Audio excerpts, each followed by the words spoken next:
we've got the Honourable Craig Murray, historian, former British ambassador and human rights activist, and probably one of the best bloggers in the world. If you're not following his blog, well, don't be foolish, do it now. Craig Murray, Honourable Craig Murray, thanks for joining us. There's so much I'd like to talk to you about, but let me start at home where you are. The British have recognised the Palestinian state. What do they mean by that? Well, they've come to this formal recognition at a time when there's almost nothing left to recognise. The Palestinian state has been essentially destroyed. Gaza has been destroyed. The West Bank the majority of it is colonised by settlements. The rest of it is split up into small parcels.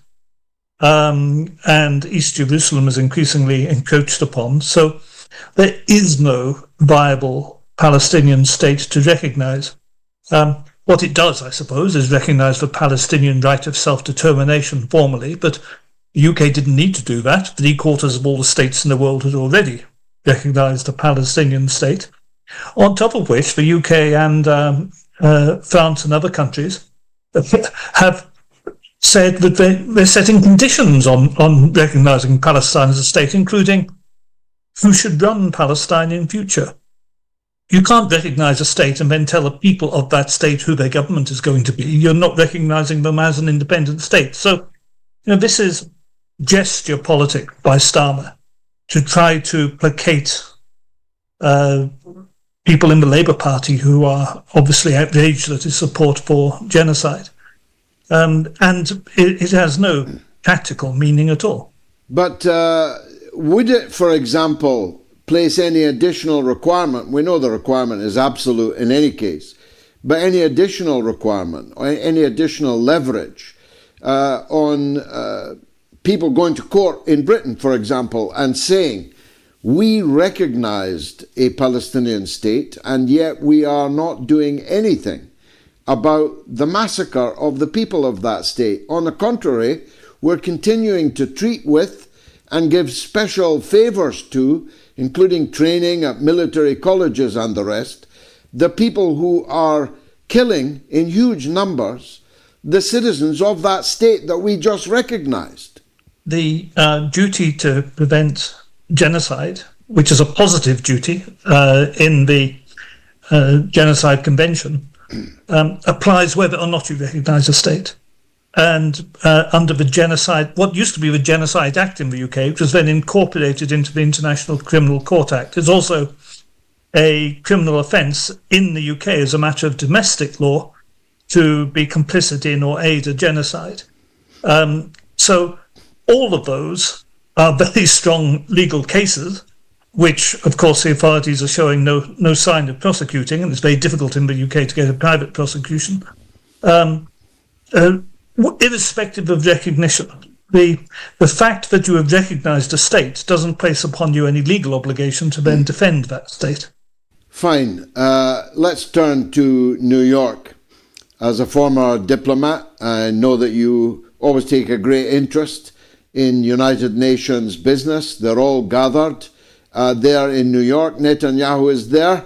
And lo and behold, sightseeing in New York, a different New York to the one he last sightseed back in 2001, is the self-appointed president of Syria, the man who was the deputy leader of Al-Qaeda, who was the co-founder of ISIS, and is now the guest of the United States in New York.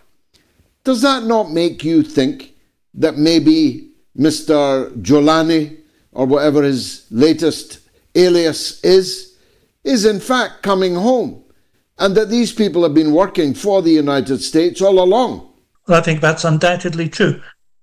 People didn't pay much attention, but 3 days ago, the outgoing head of MI6, Richard Moore, made a speech in Istanbul in which he stated that MI6 had been forging a relationship with HTS in Syria for the past couple of years. And that was an official admission of that. That's fascinating because HTS is a prescribed terrorist organisation.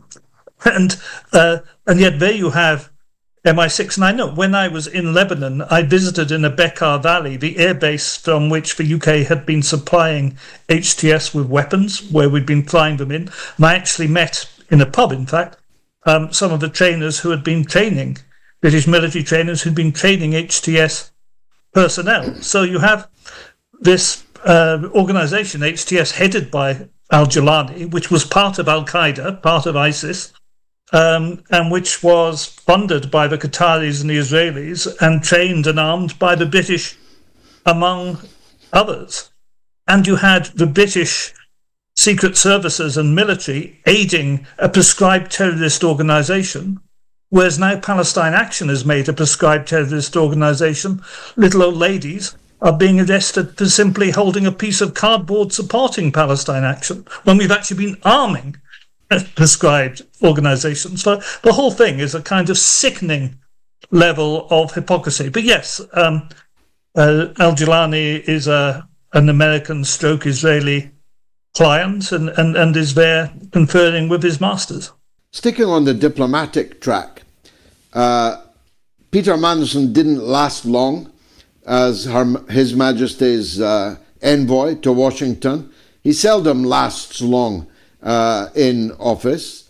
But as I said in my monologue earlier, having known him rather well for the best part of 4 decades, I'm certain that Mr. Mandelson isn't going to go quietly, and that even now and on the front pages of today's newspapers, he's busy exacting his revenge.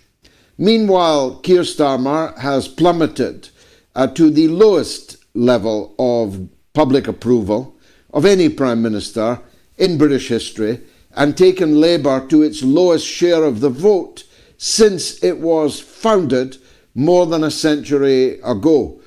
The centre cannot hold, can it, in United Kingdom politics? Something's going to break. Yeah, well, I think 2 things are going to break. I mean, we know what happens from the destruction of the Liberal Party just over a century ago, when under the first past the post system, one party gets replaced by another.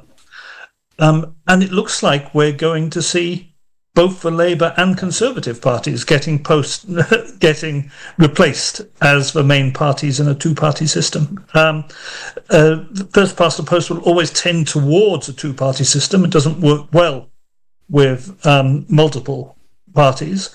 And it results, when you have multiple parties, you get really freaky results, like the Labour Party getting such a massive majority on only about 32% of the vote.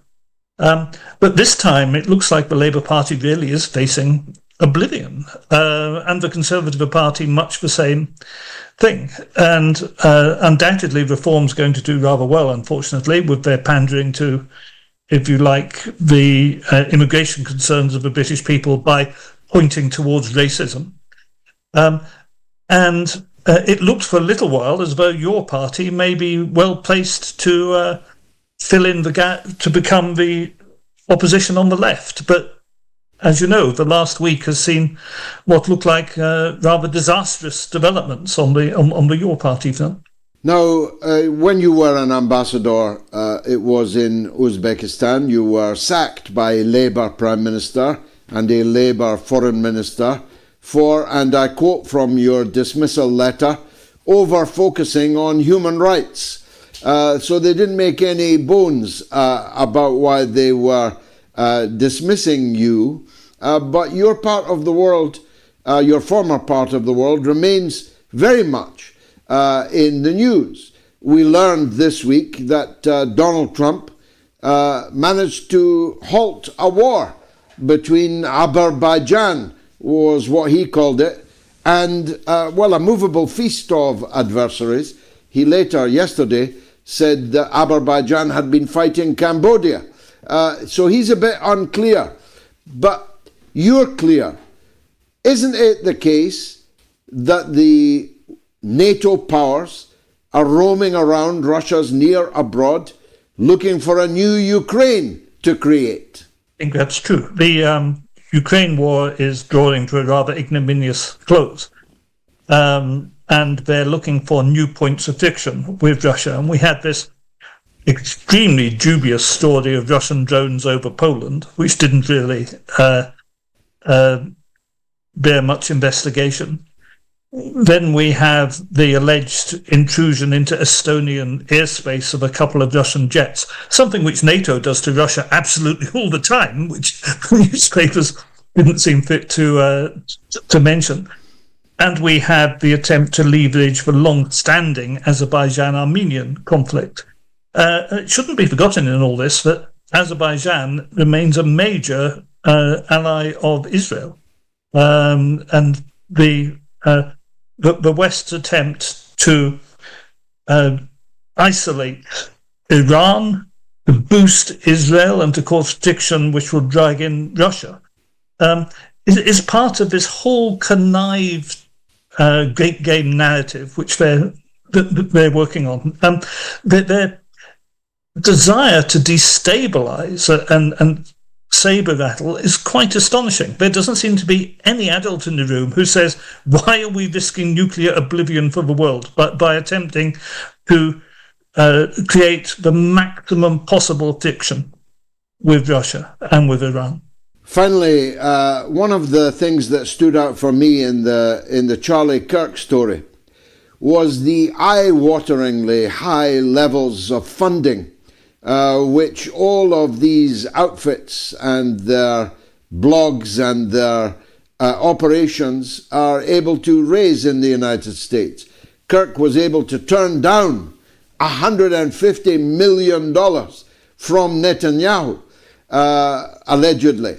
And that may indeed have something to do with his tragic and untimely death. Now, I address you as you're the equivalent of the great artist living in penury in the garret.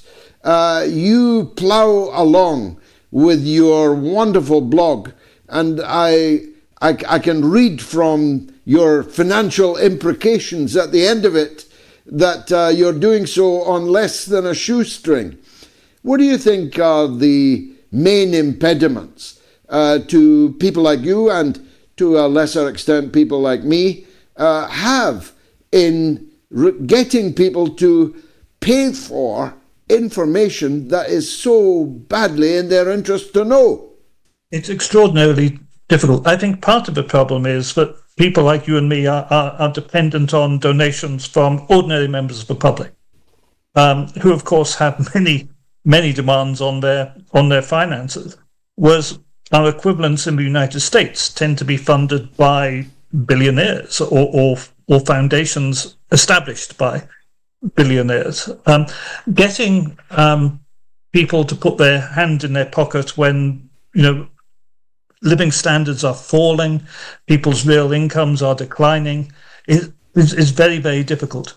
And also, certainly in my case, a week ago, I was chasing Herzog around the bowels of the Intercontinental Hotel in Park Lane, trying to arrest him, and yelling at him outside Chatham House. I've been speaking at the United Nations in Geneva. I'm involved in trying to get together a new court case in Scotland against a prescription of Palestinian action. I've been doing all of this all week.